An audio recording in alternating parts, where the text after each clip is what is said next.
어려웁니다. 그 한 장 간단하게 쓴 거라고 하더라도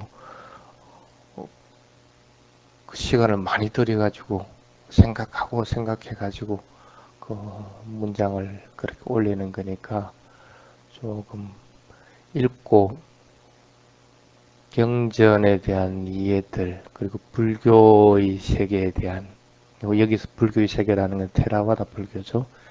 테라와다 불교의 세계에 대한 이해들을 빨리 할 수 있도록 그렇게 하시기 바랍니다. 미따반이라고 하는 말 혹시 경전에서 들어봤어요? 편하게 우리말로 할 것 같으면 요점만 얘기해라. 요점만 얘기해라.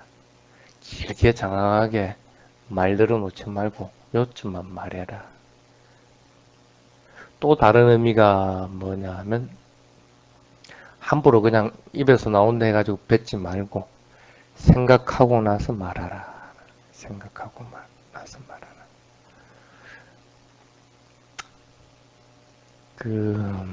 요즘은 어떻게 보면 말의 홍수입니다. 굉장히 미사여구도 많고 말들도 많습니다. 근데 이 언어라고 하는 것은 선천적으로 타고나는 것은 아니죠. 살아가면서 점진적으로 이렇게 배워나가는 그런 것들입니다. 그래서 몸에 익혀지는 것들이라는 뜻입니다. 꼭 여러분들이 철 되면 이제 여름 되니까 여름 옷 새로 장만하는 거고, 그래서 새로 옷이 하나 더 늘고, 또 겨울 되면 겨울 옷 하나 장만하고, 그래서 옷이 하나 더 늘고 하는 거와 마찬가지고, 언어라고 하는 것은 배워져 나가는 것이지 결코 뭐 이렇게 유전자 같이 타고날 때부터 아는 것은 아닙니다. 그래서 각 나라마다 각각의 언어가 다 틀립니다. 근데 이 언어라고 하는 것은 혼자 있을 것 같으면 사실은 말은 필요 없죠. 뭐 스스로 내가 생각하는 걸 내가 이해하면 그만이니까 말이 필요가 없는데, 다른 사람들에게 내 입장을 전달하기 위한 도구로서 언어가 필요합니다. 반드시 언어는 그런 도구라는 생각을 먼저 해야 됩니다. 그 도구가 아닐 것 같으면 자칫 오해를 사고 그로 인해서 문제들이 발생할 수가 있습니다. 왜 그러냐면 내가 말하는 것을 상대가 그대로 이해해 주기를 바라는 그런 기대를 가지고 있습니다. 근데 인간 사회에서는 대부분 내가 말한 것을 상대방이 그대로 이해를 하질 않죠. 가끔씩 스님도 그런 느낌을 받습니다. 이렇게 법문을 이렇게 하고 나면 사람마다 그 받아들이는 것이 다 틀립니다.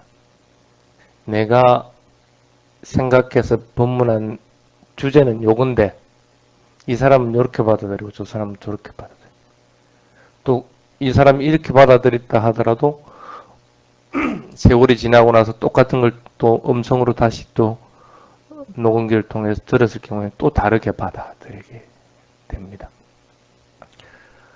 하물며 법문도 그렇는데 내가 하는 말이 상대방이 내가 전하고자 하는 입장을 그대로 받아들일 거라고 생각할 것 같으면 그건 오산이겠지. 그게 여러분들이 먼저 생각을 해야 됩니다. 왜 그런가 하면 대부분의 사람들은 그 말을 하기 전에 많은 생각들을 합니다. 그래서 이 생각들을 해가지고 그 말을 갖다가 하게 되는 거죠. 그러니까 생각을 한 것들은 이미 아직까지는 말로서 뱉어내지는 못한 겁니다. 근데 내가 말을 할 때는 이 생각의 결과를 종합해가지고 말을 하는 거기 때문에 이 생각이라고 하는 것이 이게 말에 투영됐다고 일단은 판단을 한다는 거.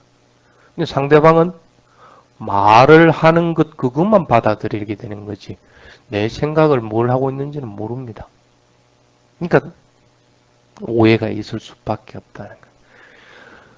말로서 표현하는 것은 항상 이런 오해들을 가질 수밖에 없습니다. 인간이 만약에 생각하지 않는다 할 것 같으면 그냥 그대로 그냥 뱉어내버린다 할 것 같으면 별 문제가 안 될 겁니다. 단순하게 예를 들어 봅시다. 원숭이가 누가 위험하니까 동력에 깍깍 뭐 소리를 질렀다. 그럼 모든 원숭이들이 똑같이 그걸 받아들입니다.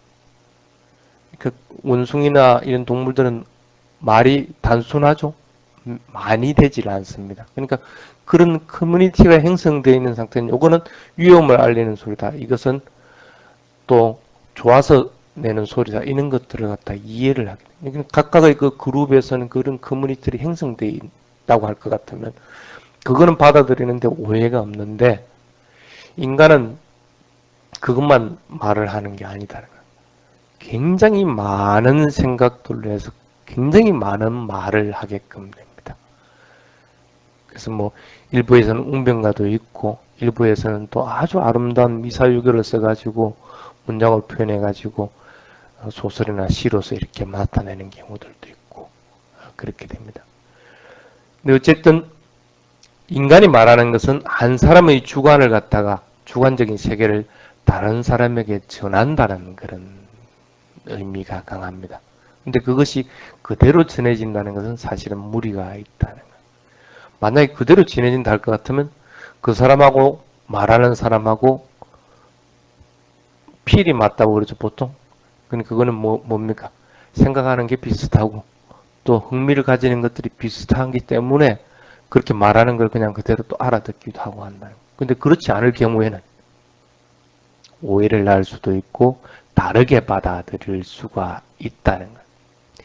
이게 말의 필요한 면이면서도 또 잘못되는 부분이기도 합니다.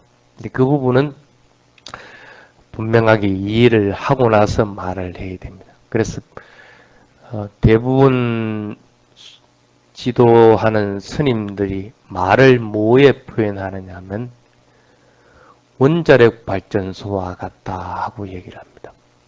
원자력 발전소는 그 조그마한 구멍이 생겨도 큰 영향을 미치게끔 됩니다.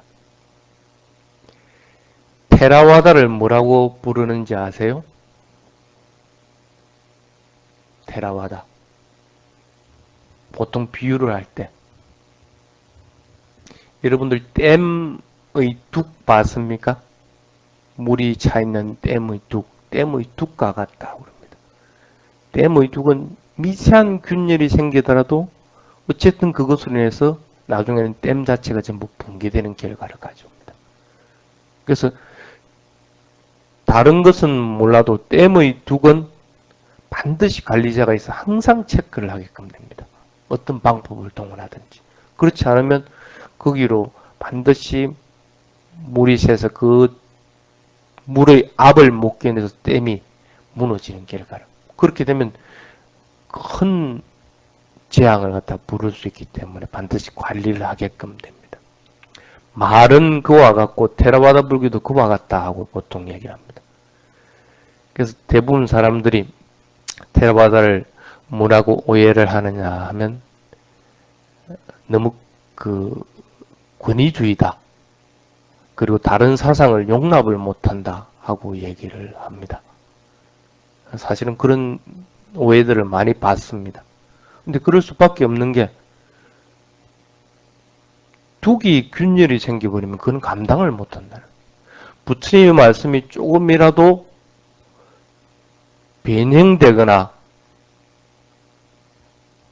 그렇지 않으면 나름대로의 주관을 덧붙여 가지고 아예 다른 방향으로 설할 것 같으면 그것은 잡을 길이 없다는 거라. 그렇기 때문에 아예 애초부터 그런 부분을 배제해버려요. 조금이라도 부처님의 말씀에 벗어날 것 같으면 당장 쳐버립니다.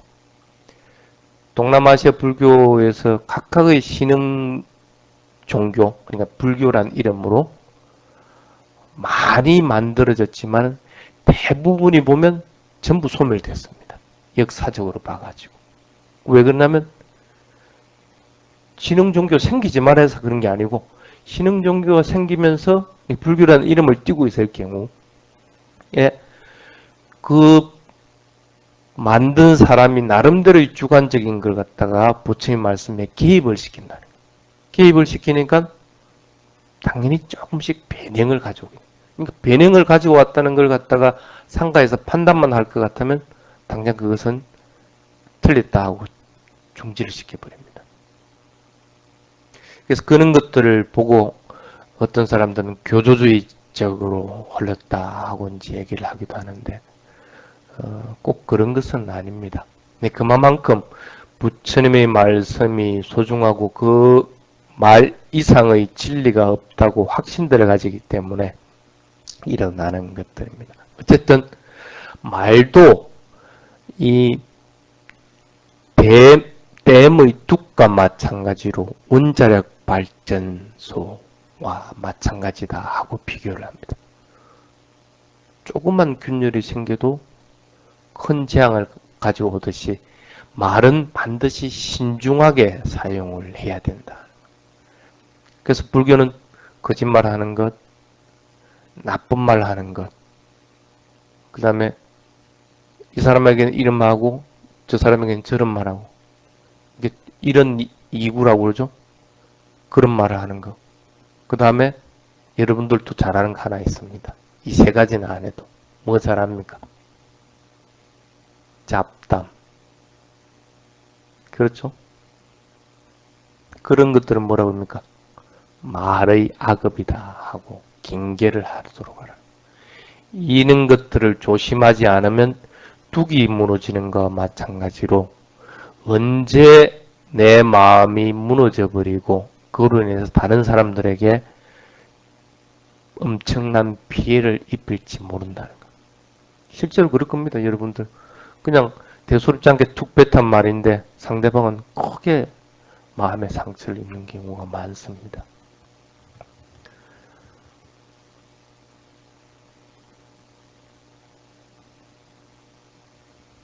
세상에는 이런 말로 인해서 일어나는 것들이 굉장히 많이 있습니다.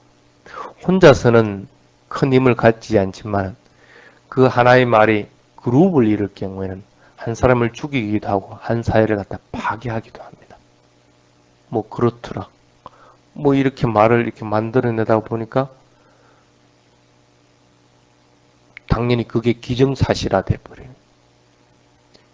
종교의 이데올로기라고 하는 것들, 그다음에 정치적인 이데올로기라고 하는 것들도 이런 패턴들을 가지게끔 됩니다. 그래서 부처님은 반드시 인간으로 태어났으면 말을 할 때는 사실을 말해야 된다. 그게 기본적인 조건입니다. 그 다음에 다른 사람에게 도움이 되는 말을 해야 된다. 그 다음에 가치가 있는 말을 갖다가 해야 된다. 도움도 안 되고 가치도 없는 일일 것 같으면 지금 가치 없는 건 뭡니까? 말해봐야 한참 떠들고 놀았지만 공허한 것들은 가치가 없는 겁니다. 잡담이 이런 것들이에요. 그 다음에 그 가치가 있는 말을 해야 되고 그 다음에 내 자신과 다른 사람의 마음의 항상에 도움이 되는 이바지하는 말을 해야 되는 말을 했는데 그 사람이 내가 부처님 말씀을 조금 더 공부해 보려고 하고 수행을 해 보려고 할 것 같으면 그거는 이익이 있는데 오히려 반대적인 작용이 일어난다 그렇다면 그것은 필요 없는 말. 그 다음에 행복과 평온함을 가져오는 말이 된다. 고요하고 평온하고 평화롭고 편안한 마음을 가져오지 않는 말일 것 같으면 하지 말아라. 그 다음에 마지막으로는 지혜를 가져오는 말이 된다. 그런 말로 인해서 내가 유추해서 이것은 사실이구나 하고 판단을 하게 되고 그것으로 인해서 똑같은 일이 닥쳤을 때 그 말을 떠올려 가지고 이것은 이렇게 대처해야 되고 지혜롭게 대처할 수 있고 지혜로워질 수 있는 그런 말들을 쉽게 말하면 도움이 되는 말이 해야 되고 상대방의 그 자존심이라고 해야 되나? 상대방의 입장을 갖다가 손상시키는 말은 하지 말아라. 그런 말을 하는 자만이 부처님의 제자요 현명한 자들이고 말을 하는 바른 말을 하는 그런 자들이다 하고 이제 부처님이 이야기를 합니다. 부처님 당시 때 그 가장 말썽을 많이 일으켰던 사람들이 대부분 이제 그룹으로 묶어가지고 육군 비구다 하고 얘기를 합니다. 이 육군 비구들은 모였다 그러면 잡담하고 떠들고 노는 게 일이라 스님들인데, 그러니까 누구 한 사람이 그 그룹에 끼어들 것 같으면 그 한 사람을 갖다가 바보 만드는 건 문제가 아닌가. 그 육군 비구 있으면 사람들이 가서 잘 접근을 안 하려고 그래. 아는 사람들. 근데 모르는 사람들은 어떻게 되겠어? 같은 스님이니까 가서 인사하고 일하다 보면 엄마 그게 휘말려가지고 이 다른 스님이 그냥 완전 나쁜 사람이 돼버리는 거야. 소문이 그렇게 돼버리는 거야. 그런 모습을 보고 부처님이 가서 이제 뭐라 합니다. 말은 반드시 그 가려가면서 신중하게 해라 하면서 한 게 뭐냐면 미따반이라고 하는 말입니다. 스스로 사람이 하는 말들에 대해서 속지 않는 능력을 지니고 있으면 좋은데, 물론 여러분은 그런 능력들을 지녀 나가야 됩니다. 그 판단을 갖다가 이익이 있고 행복이 있는가 하는 걸 갖다가 나와 남에게 그것을 같이 판단을 해가지고 그런 말이 아닐 것 같으면 그 말에 쏘으면 안 되는 거예요. 어쨌든 그런 능력이 있으면 좋은데 능력이 없다고 하더라도 일단은 그 말을 하는 것에 내가 신중할 수밖에 없다. 듣는 것도 신중해야 되지만은 말하는 것도 일단은 내가 신중해야 되는. 신중하게 생각을 하고 나서 말하라. 생각을 하고 나서. 그리고 나서 말이라고 하는 것은 최소한으로 하라. 너무 많은 말도 필요 없고, 그러고 나서 판단을 할 경우에 다른 사람들이 말을 할 때 이 사람이 과연 어떤 내용을 말하는가 하는 걸 갖다 판단을 해야 됩니다. 내용이 없다 할 것 같으면 의미가 없는 말이 됩니다. 뭘 말하고 어떤 내용을 갖다가 말하기 위해서 하는가 하는 걸 갖다가 판단을 하고, 그 다음에 도움이 되는가, 그 말이 나에게 도움이 되는가, 듣는 입장에서는 그 말이 도움이 되는가, 그리고 그 말이 얼마만큼 간결하게 말하고 있는가, 괜히 쓸데없는 것 덧붙여가지고 이렇게 말을 하는 것인가 아닌가. 쓸데없는 게 덧붙이면 덧붙일수록 나는 받아들이기 힘들어집니다. 왜? 인간은 자기가 이해하고 판단하는 것만 받아들이려고 하고 그 수준 이상이 될 경우에는 대부분 거부하려고 합니다. 거부하는 마음이 있을 것 같으면 아무리 좋은 말이라도 일단 못 받아들이겠다. 그래서 얼마만큼 간결하게 하고 있는가 하는 것도 판단을 해야 돼요. 그리고 그 말로 인해서 내가 얼마만큼 편안해지는가. 또 말하는 사람은 어떠한 차례로 말을 할 것인가 하는 걸 먼저 판단해야 됩니다. 툭 결론부터 아무리 바른 것이라 해도 결론부터 툭 던져 나누면, 쉽게 말하면 애한테 성적이 요즘 떨어졌다. 네 공부해. 일단 결론이 공부해. 공부 열심히 해라. 이렇게 결론부터 먼저 던져 놔놓고 할 것. 그러고 나서 서론을 갖다가 풀어나갔다면 어떻게 됩니까?